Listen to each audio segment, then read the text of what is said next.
The Mississippi State University College of Veterinary Medicine prides itself on being a world-class facility.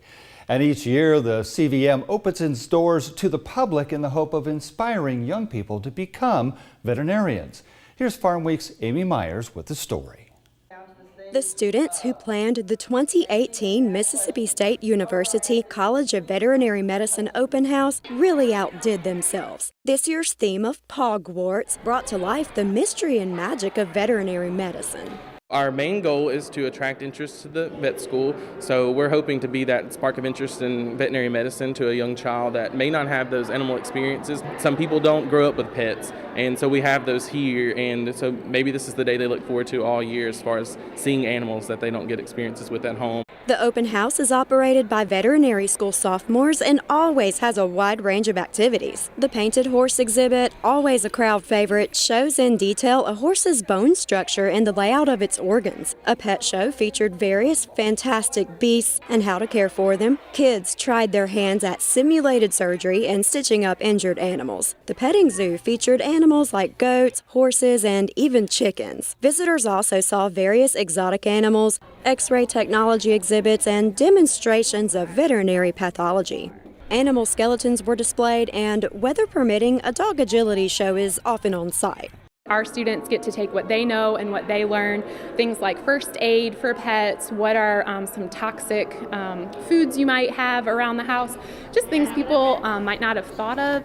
Many things I was surprised about, that the dog cannot have any chocolate at all, and it will affect the dog's heart.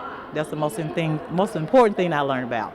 A public health station showed visitors that keeping the environment clean for animals also keeps us healthy. They're working on toxins such as plant toxins, pollutants to the area. I think they have an environmental, don't throw your trash in a, open body of water kind of deal. And in the kiddie pools, I think they have pollutants, and they're asking the kids to pick them up and really encouraging, if you see something that you don't think is right, take care of it now. And then also on the front end, don't do it. Austin Whitman says several factors set Mississippi State's College of Veterinary Medicine apart from other vet schools.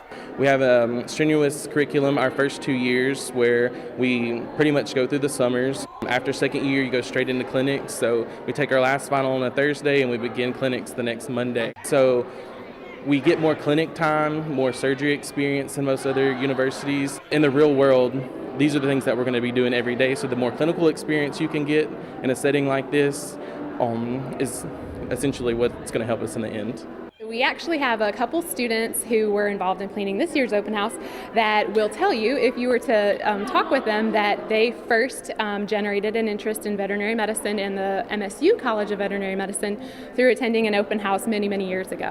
3,000 people came through the two-day open house this year. Friday is reserved for school groups. On Saturday, any and all visitors are welcome. CVM students showed off some of their own animals and demonstrated how to care for various domestic pets like dogs, cats, and even aquatic animals like fish and snails. The young visitors had much to say about their experience at open house. My favorite activities is when we got to see the part of the show when the animals came. And what kind of animals did you get to see? I got to see this snakes, and I don't remember what the other ones are called. Tell me about the animals that you saw. A snake and puppies and a sugar glider. We got to see some snakes. Tell me about what you got to do today. Got to see a skeleton. So tell me about the sugar gliders. They're fly. Tell me what you learned about how to take care of animals today. We get lots of water and lots of food. We talked about cats, and we talked about fish, and we talked about the surgery and how to keep the place clean when you're doing the surgery and stuff by wearing your supplies that you need to wear and cleaning everything when you're done. I really like cows because I like how you get to milk them and stuff. It's cool. I've never milked one, but I've done these things where they squirt out water like they have over there. And and I like their dots. Their dots are cool. What do you think this teaches people about how to treat animals and how to care for them? Care for them is that they care for their children each and every day and feed them the right things they need to eat. Do not give them things they're not supposed to eat. And make sure they get plenty of exercise, plenty of water to drink, and things that they need.